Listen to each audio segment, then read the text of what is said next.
जय गुरुदेव। कोटि कोटि करूं वंदना, अरब खरब प्रणाम। चरण कमल बिसरूं नहीं, जय गुरुदेव नाम।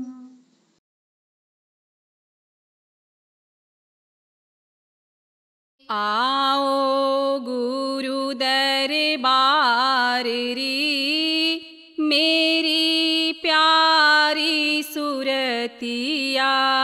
आओ गुरु दरबार री, मेरी प्यारी सुरतिया।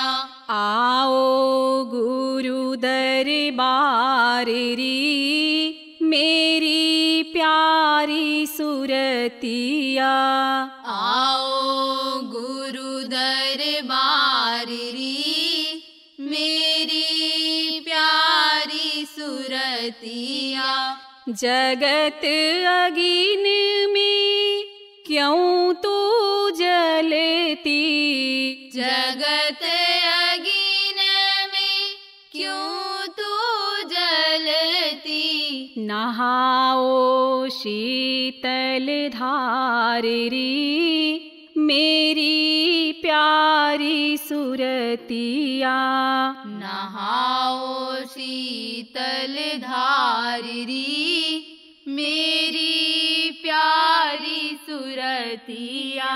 सत्संग करे गुरु का हित चित से, सत्संग कर गुरु का हित चित से। जग भय भाव विसारी, मेरी प्यारी सुरतिया। जग भय भाव विसारी, मेरी प्यारी सुरतिया। बिरह अनुराग धार ही अंतर, विरह अनुराग धार ही अंतर। तन मन चरणन वारी, मेरी प्यारी सुरतिया। तन मन चरणन वारी, मेरी प्यारी सुरतिया। नाम दान सत गुरु से लेकर, नाम दान सत गुरु से लेकर। करनी करो सम्हारी, मेरी प्यारी सुरतिया। करनी करो सम्हारी, मेरी प्यारी सुरतिया। विमल प्रकाश लखो घट अंतर, विमल प्रकाश लखो घट अंतर। सुने अनहद झनकार री, मेरी प्यारी सुरतिया। सुन अनहद झनकार री, मेरी प्यारी सुरतिया। जय गुरुदेव शरण धार ही ये अपने, जय गुरुदेव शरण धार ही अपने। कर ले जीव उपकार री, मेरी प्यारी सुरतिया। कर ले जीव उपकार री, मेरी प्यारी सुरतिया। आओ गुरु दरबार रे मेरी प्यारी सुरतिया। आओ गुरु दरबार री मेरी प्यारी सुरतिया। जय गुरुदेव। जय गुरुदेव।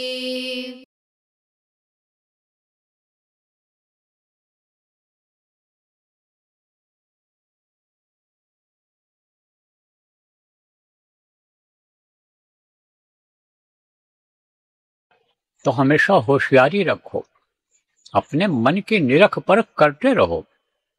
सत्संग में जानकारी बहुत सी बातों की करा दी जाती है, इसीलिए संत मत में सत्संग, सेवा, भजन यह प्रमुख बताया गया है। तो सत्संग में जो सुनते हो, मान लो भूल जाते हो, गुरु को याद करोगे, उस वक्त पर बुद्धि वो दे देंगे, वचन को याद करा देंगे। जब मन भगने लगेगा, जब मन दौड़ लगाएगा, दुनिया की तरफ खींचेगा आपको, इसीलिए कहा गया गुरु माथे पर राखिए चलिए आज्ञा माए, कह कबीर का दास का 3 लोक बनाए। फिर उसके लिए कोई डर नहीं होता है। और हम लोग अपने घर के काम में, बाल बच्चों के काम में, अपने शरीर के काम में, दुनियादारी में समय निकाल देते हैं, तो मन उसी में लगा रहता है। और जब उसमें लग जाता है तो गुरु भूल जाते हैं।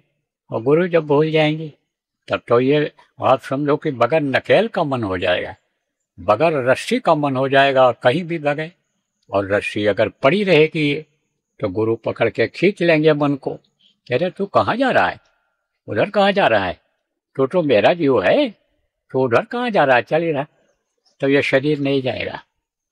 मन बहुत का है और शरीर को रोक करके रखो तो फिर मन ढीला पड़ जाएगा, उसको खुराक नहीं मिलेगा, क्योंकि शरीर से ही उसको खुराक मिलता है, उसी से यह बलवान होता है। तो प्रेमियों, आज के दिन ये याद करने की जरूरत है कि गुरु को हमेशा याद रखना चाहिए, याद करते रहना चाहिए, मस्तक पर सवार रखना चाहिए और गुरु के वचनों को याद रखना चाहिए, गुरु के आदेश का पालन करना चाहिए। देखो, मेरा कोई आदेश ये नहीं समझो आप, जो मैं साधना करने के लिए या साधना शिविर लगाने के लिए आपसे कह रहा हूँ, गुरु महाराज की मौज है। आप उस मौज अनलों को हम कैसे समझ पाएंगे। लेकिन गुरु महाराज का जो सत्संग आप लोग सुनते रहे, आप याद करो, बराबर ध्यान भजन पर गुरु महाराज जोर देते रहे, साधना शिविर लगाते रहे, कई दिनों तक एक जगह पर 11 दिन 9 दिन गुरु महाराज रुक करके और सत्संग सुनाए, आप समझो साधना कराए। तो अब आप इस बात को समझो कोई नई चीज ये नहीं है। तो जितने भी सत्संगी हो, मेरी आवाज को सुन रहे हो, और जिम्मेदार लोग, आप इस बात को जो नहीं सुन रहे हैं उन तक पहुंचा दो कि भाई अब से लेकर और गुरु पूर्णिमा तक और रोज का मुहूर्त है और रोज कहीं न कहीं लगता रहे। नहीं कुछ है तो 5 ही घंटे का लगा दो। कोशिश तो ये करो कि 24 घंटे की साधना शिविर चलाए, और नहीं हो पा रहा है कारणवश तो 5-5 घंटे की तो बहुत जगह लग सकती है। लेकिन यह भी मत सोच लेना कि और आसान हो गया, अभी तक 5 दिन का था, अब 24 घंटे का हुआ, फिर 5 घंटे का कर दिया तो 5 ही घंटे का लगाना है। एक कहावत है कि जितना गुड़ डालोगे उतना ही मीठा होगा। तो जितना देर बैठाओगे आप उतना फायदा होगा, जितना देर लोगों को बैठाओगे और लोग बैठेंगे, उसका बैठाने वाले जो लोग हो उसका लाभ आपको मिलेगा। कौन देगा? हम देंगे, हमारे पास कुछ है ही नहीं। पंगता द्वारे खड़ा मैं भी गुरु महाराज से ही मांगता हूँ, लेकिन हमको ये विश्वास है कि हम गुरु महाराज से मांगेंगे आपके लिए तो गुरु महाराज देंगे, जरूर देंगे आपको। इसीलिए ये बेधड़क बोल रहा हूँ कि गुरु महाराज आपको दया देंगे, लेकिन करोगे तब मिलेगा, सच्चे भाव से करोगे तब मिलेगा। चाहे आप पुरुष हो और चाहे आप महिला हो, कोई भी साधना शिविर लगवाओगे आप तो सबको फायदा दिखेगा उसमें। इसलिए जितने भी सत्संगी हो नामदानी, यहाँ पर जो बैठे हुए हो, ऑनलाइन जो सुन रहे हो, आप सब लोग यही कोशिश करो कि गुरु पूर्णिमा से पहले हमारे घर में, हमारे मोहल्ले में, हमारे गांव में, हमारे ब्लॉक तहसील में, हमारे जिला में, हमारे प्रांत में, हमारे देश में जगह जगह साधना शिविर लग जाए। देश का नाम क्यों लेता हूँ? हम तो बहुत जगहों पर गए, विदेशों में भी गए, तो हमने ये देखा कि एक ही जिले के लोग सब, एक जगह तो देखा जितनी खोमचा की दुकानें हैं, जितना ये पानी भेलपूरी जिसको कहते हैं, ये बेचने वाले सब एक ही जिले के, ये एक ही रिश्तेदार परिवार के बहुत से लोग मिले। अब आपका कोई परिवार बाहर रहता है, विदेश में रहता है, तो आप वहाँ भी लगवा सकते हो।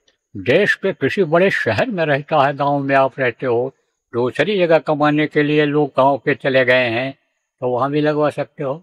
इसीलिए हमने कहा आपसे कि कोशिश ये करो कि गांव से ले करके और पूरे देश में ये साधना शिविर लग जाए, क्योंकि अब इसकी ज़रूरत है। बराबर संकेत आपको दिया जा रहा है और घटनाएं एक से एक होती चली जा रही हैं, अनहोनी घटनाएं होती चली जा रही हैं। तैयारी करके चलते हैं कि अब हम जा रहे हैं, लंदन जा रहे हैं। अभी 2 दिन पहले की खबर आपने पढ़ा सुना होगा, और हवाई जहाज उड़ते ही गिर गया और बहुत लोग उसमें मर गए, एक आदमी बचा बस खाली, वो भी बच गया साहब दया से। वो तो उम्र के हिसाब से तो समझो, और घटना के हिसाब से उसको भी चला जाना चाहिए था, लेकिन बच गया वो। बाकी सब खत्म हो गए, मलबा एकदम जल भुन के राख हो गया। पहचान में भी कोई लाश नहीं आ रही है। कह रहे हैं डीएनए टेस्ट होगा तब पता चलेगा कि कौन सी लाश किसकी है, उसके परिजन को फिर देना पड़ेगा संस्कार के लिए। ये सब क्या है? विदेशों की तरफ देखो, नजर अगर देखो तो सब जगह आग लगी है, आग के गोले बरसते दिखाई पड़ रहे हैं जगह जगह पर। आप ये समझो कि आपस में मन मुटाव, आपस में बैर विरोध, जिससे विरोध है विनाश आने के समय, यानी जो ऐसे लोग हैं कि जिनकी अपराधी प्रवृत्ति है, वो सब एक होते चले जा रहे हैं। तो ये सब क्या है? ये सब संकेत है। कैसा संकेत है? कि खराब समय आएगा, और खराब समय अगर आएगा तो बचत किसकी होगी? आपको बताया गया था, पीर सहारे जो रहे सो साबित बच जाए, चलती चक्की देख कर हंसा कमाल ठठाए।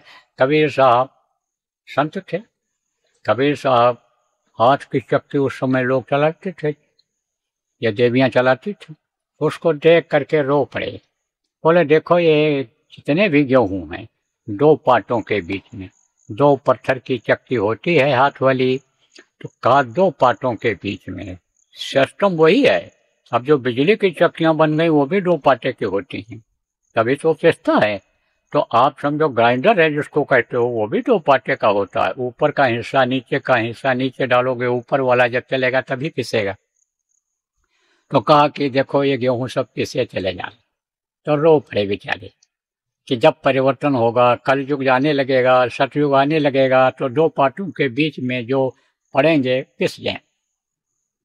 रो पड़े। लेकिन उनका लड़का था, वो भी साधक था। उसने देखा तो हंस दिया, कहा देखो बाकी तो सब पिसे जा रहे हैं, लेकिन वो जो बीच में एक आधार है जिसके सहारे ये चक्की चलती है, उसके किनारे किनारे जो गेहूं हैं वो सब बच जा रहे हैं। तो ये क्या है?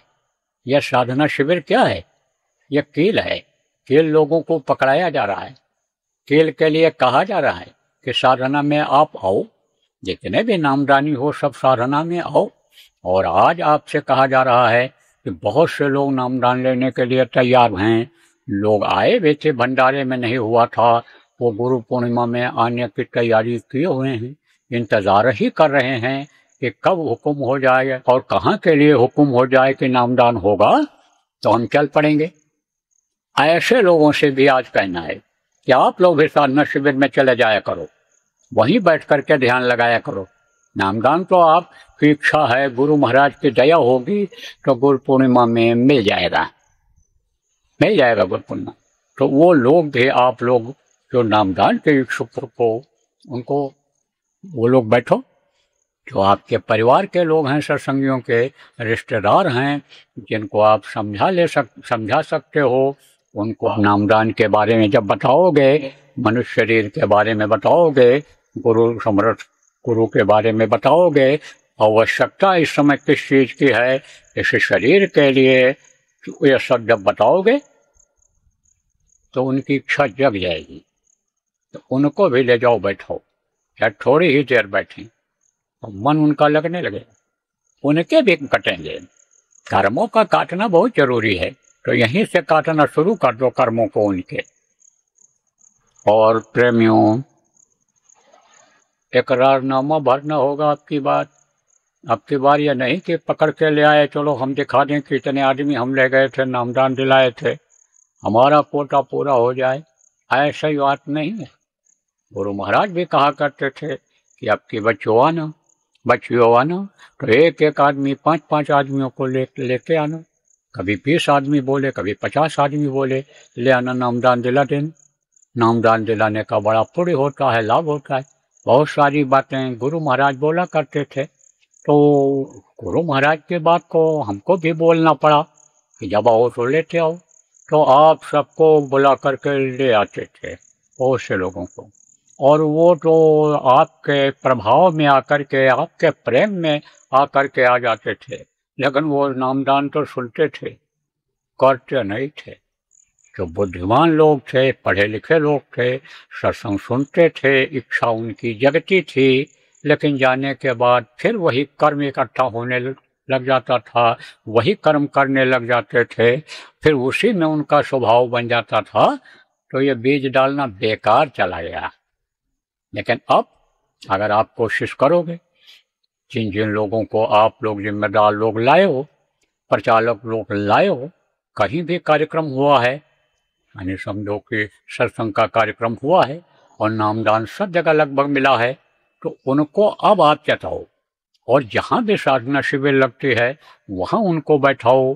तो गुरु महाराज की दया उनके ऊपर भी हो सकती है, लेकिन संकल्प वो बना लें कि अब हम गलती नहीं करेंगे और हमको गलती के लिए गुरु महाराज माफ़ करो।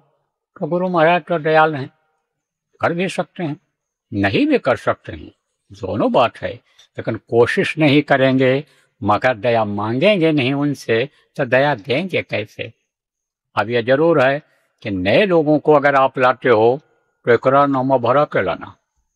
इकरारनामा सब बन गया है और जगह जगह पहुंच जाएगा। ये जिम्मेदार लोग पहुंचाएंगे, जल्दी से जल्दी जिम्मेदार लोग पहुंचा दो। कोशिश यह करो कि हर सत्संगी के हाथ में इकरारनामा आ जाए, कि जिससे वो उसको भरवा लें वहीं से। इकरारनामा भरवा के और एक रजिस्टर पर नोट कर लो, उसमें आपका भी नाम रहेगा, भरवाने वाले का भी नाम रहेगा, नंबर टेलीफोन उसमें रहेगा। तो मान लो आप 50 आदमियों को तैयार करते हो नामदान दिलाने के लिए, तो एक रजिस्टर बना लो और उसमें नंबर लिख लो, नाम लिख लो और उनको नामदान दिलाओ। सुमिरन ध्यान भजन जो करने के लिए बताया जाता है उसको उनको समझाओ और समझा करके वहीं पर ध्यान भजन कराओ। ध्यान भजन का वहाँ रहेगा समय, वहाँ टाइम टेबल में ध्यान भजन रहेगा, कितने समय तक ध्यान भजन किया जाएगा, सुमिरन किया जाएगा, फिर कुछ सत्संग की बातें होंगी, तो वो सब उसकी रूपरेखा बन जाएगी। इसके अलावा भी मौका रहेगा, सुबह शाम तो ध्यान भजन होगा ही होगा, लेकिन इसके अलावा भी समय रहेगा, पूरा समय वहाँ रहेगा। तो वहाँ कहीं उनको बैठ जाना रहेगा, उनके साथ आप बैठ जाओगे, क्योंकि आपको भी कोई टेंशन परेशानी नहीं रहेगी, कोई जानवरों की देख रेख और परिवार वालों की देख रेख की बात नहीं रहेगी। वहाँ भी आपका मेहमान कोई आएगा तो वो भी उसी भाव में रहेगा। घर में रहता है तो उसमें भी लगना पड़ता है, कोई आ जाता है तो ये गृहस्थी का टेंशन वहाँ नहीं रहेगा। तो आप भी बैठ सकते हो, उनको भी बैठाओगे, आप आदत बन जाएगी। और जब लौट करके जाओगे और साधना शिविर लगाओगे उसमें वो बैठने लगेंगे, और रोज का ध्यान भजन का केंद्र बना लोगे उसमें वो बैठने लगेंगे।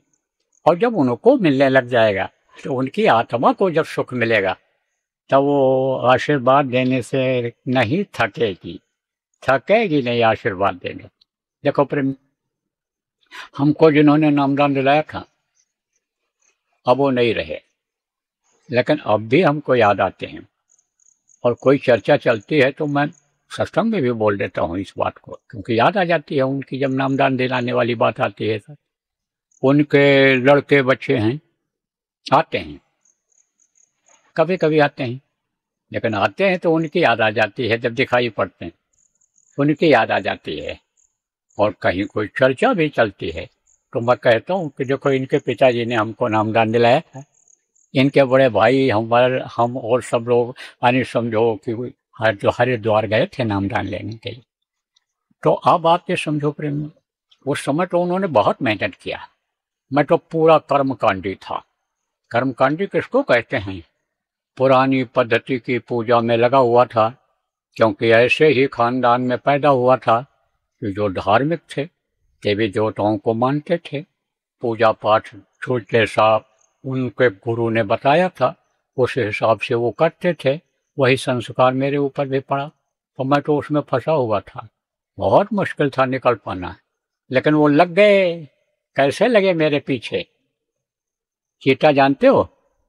चीता होता है, एक चींटी होती है, छोटी होती है, चीता बड़ा होता है। तो चींटी अगर काटे, चींटी अगर खाल को पकड़े और ऐसे झाड़ दो, हवा ही लग जाए तो वो छोड़ देती है, हट जाती है। और चीता अगर पकड़ ले तो पकड़ करके ऐसे खींचोगे तो उसका आधा हिस्सा अलग होता है और बहुत मामूली जोड़ होता है, वो जोड़ ही टूट जाता था। आधा हिस्सा तो हाथ में आ जाए चीता के, और आधा हिस्सा पकड़ में रहता है उसके, छोड़ता तब भी नहीं है, ऐसे ही छोड़े नहीं हो। आप तो कहते हो नामदान दिला दिया, क्या मतलब है? आप तो बाहर झोंक कर बाहर में रही मनु तेरा पार। हमने तो नामदान दिला दिया आदेश के मुताबिक, अब नामदान लेने वाला जाने देने वाला जाने, लेकिन जिम्मेदारी अभी खत्म नहीं होती है आपकी।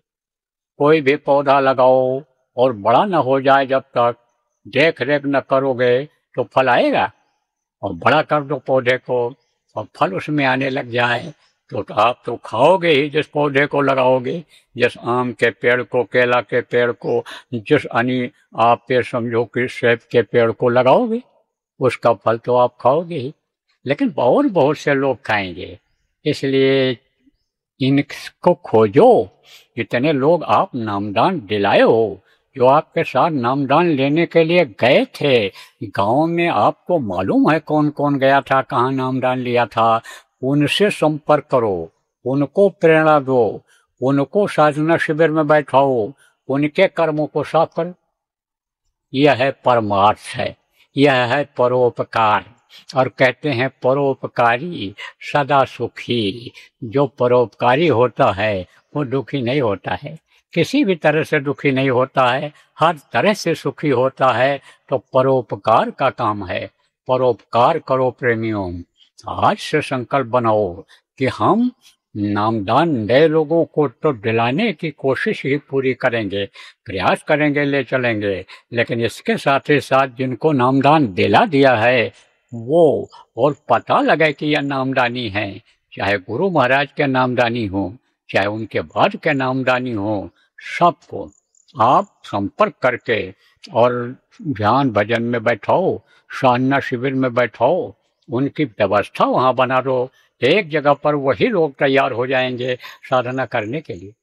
ऐसी दया हो रही है कि आप ये समझो कि लोगों को उम्मीद नहीं थी कि यहाँ भी साधना शिविर लग जाएगी और यहाँ के लोग भी तैयार हो जाएंगे, लेकिन जब वहाँ पहुँचे और लोगों को समझाया तो आतुर हो गए, उत्सुक एकदम से हो गए और वो तैयार हो गए, हम यहाँ लगाएंगे, हम साधना शिविर 24 घंटे के लगाएं। तो ये प्रयास प्रेमियों कर लो, अभी आपके लिए मौका है। कब तक का मौका है? गुरु पूर्णिमा का, गुरु पूर्णिमा तक मौका है। आगे क्या मौज होती है, आगे कौन सा आदेश होता है, कैसे क्या होता है, ये तो आपको गुरु पूर्णिमा में पता चलेगा। देखो प्रेमियों, मैंने कहा था कि साधना शिविर लगेगी, मैंने कहा था कि गुरु पूर्णिमा राजस्थान में होती थी और राजस्थान वालों ने दरख्वास्त दे रखा है। अब मैंने यानी समझो कह दिया था राजस्थान में लगेगा, तो राजस्थान के प्रेमी आपस में राय मिला लें पूरे प्रदेश के कि कहाँ कराएंगे। तो इन लोगों ने राय मिला लिया है और कल मेरे पास आए थे और कह रहे थे आप घोषणा कर दीजिए। और हम लोगों ने पिछले स्थान पर जहाँ गुरु पूर्णिमा जयपुर में हुई थी वहीं पर अपने ठिकरिया आश्रम के बगल के मैदान में जयपुर में करना चाहते हैं। तो देखो, आप अगर तैयारी कर लोगे, प्रशासनिक परमिशन या जो भी जितने परमिशन होते हैं अगर आप हाथ में अपने ले लोगे, कोई दिक्कत नहीं आएगी। तो जयपुर में गुरु पूर्णिमा का कार्यक्रम कर दिया जाएगा। अब ये जरूर है कि मैं तो ये प्रार्थना गुरु महाराज से करूंगा ही कि गुरु महाराज हमारे ऊपर दया करो, हमारा स्वास्थ्य सही रहे और हम भी पहुंच जाएं। आप लोग भी अपने अंदर में प्रार्थना करना गुरु महाराज से कि गुरु महाराज हमारे आने कार्यक्रम में आ जाएं, नामदान हो जाए, गुरु महाराज के 2 वचन संदेश लोगों के कान तक पहुंच जाएं। ये आप लोग भी प्रार्थना करना। तो महाराज दया से गुरु पूर्णिमा 2025 का कार्यक्रम जयपुर में होगा, हो जाएगा। तो उसकी तैयारी करो सब लोग, जितने लोग हो आप, जयपुर के लोग, आसपास के लोग, पूरे प्रदेश के लोग, आप लोग तैयारी करो। अन्य प्रदेशों के लोग, जो भी आप वहाँ पर इंतजाम के लिए जाते थे, जो भी जैसी व्यवस्था करते थे, जो भी जैसा सहयोग करते थे, उसके लिए भी तैयारी कर लो और उन लोगों से संपर्क कर लो कब जरूरत है जाने का, कब कैसे करने का है, और वो लोग आपसे संपर्क कर लें जो आप लोग सहयोग करते थे। तो आप लोग सब तैयारी शुरू कर दो। जिनको ट्रेन से आना है, जिनको हवाई जहाज से आना है, आप लोग टिकट निकाल सकते हो। 3 दिन का रहेगा, 3 दिन का होता था, लेकिन उसके पहले भी साधना शिविर लगेगी, उसके पहले भी लगेगी वहाँ पर। और हम ये चाहते हैं कि जयपुर के आसपास गाँव में भी सत्संगी हैं, जयपुर शहर में बहुत सत्संगी हैं, हर मोहल्ले में साधना शिविर तब तक लग जाए, हर गांव में साधना शिविर लग जाए, और जो बड़े गांव हैं उनमें 2-3 बार लग जाए, एकदम साधना शिविर लग जाए, एकदम लोगों के अंदर भाव वही जग जाए कि हम चलेंगे और गुरु पूर्णिमा के कार्यक्रम में दया की बरसात होगी। जहाँ वहाँ दया लेकर के पीवत भर भर जारी रे, पिएंगे खो अमृत पिएंगे वहाँ चलकर, ये भाव लोगों के जग जाएं। जय गुरुदेव। साधक गुरु पूर्णिमा 2025 का सादर आमंत्रण। देश विदेश के सभी साधकों को हर्षपूर्वक सूचना दी जा रही है कि बाबा जय गुरुदेव जी महाराज के साधक समाज की ओर से गुरु पूर्णिमा महोत्सव का आयोजन किया गया है, जो 7 जुलाई से प्रारंभ होकर 10 जुलाई 2025 तक चलेगा, जिसमें गुरु पूजन के साथ ही साथ नाम योग की साधना के बारे में सत्संग में बताया जाएगा और सूरत को शब्द के साथ जोड़ने का अभ्यास भी कराया जाएगा। जीवन का कोई भरोसा नहीं, पता नहीं कब श्वासों की पूंजी खत्म हो जाए और शरीर छूट जाए। जो लोग श्रद्धा विश्वास के साथ आकर साधना करेंगे उनको अंतर में अनुभव भी होगा, चाहे जिस जाति मजहब के हों, तथा भजन ध्यान पर बैठने वालों के दैविक भौतिक दुखों में भी फायदा दिखेगा। जिनके अंदर गुरु की भक्ति जाग जाएगी उनको संकटों का सामना नहीं करना पड़ेगा। इस कार्यक्रम में साधकों को गुरु महाराज की विशेष दया का अनुभव होगा। अतः गुरु पूर्णिमा के इस महोत्सव में निम्नलिखित कार्यक्रम के अनुसार पधार कर गुरु दया का अनुभव कर लीजिए। कार्यक्रम 7 से 9 जुलाई 2025 तक प्रातः एवं सायं 5 बजे ध्यान भजन व संदेश। 10 जुलाई को प्रातःकाल गुरु पूजन, तत्पश्चात सत्संग एवं प्रसाद वितरण। स्थान निकट बाबा उमाकांत जी महाराज आश्रम, टोल से 500 मीटर पहले, ठिकरिया, अजमेर रोड, जयपुर। संपर्क नंबर 9680706336 व 7023704540। जय गुरुदेव।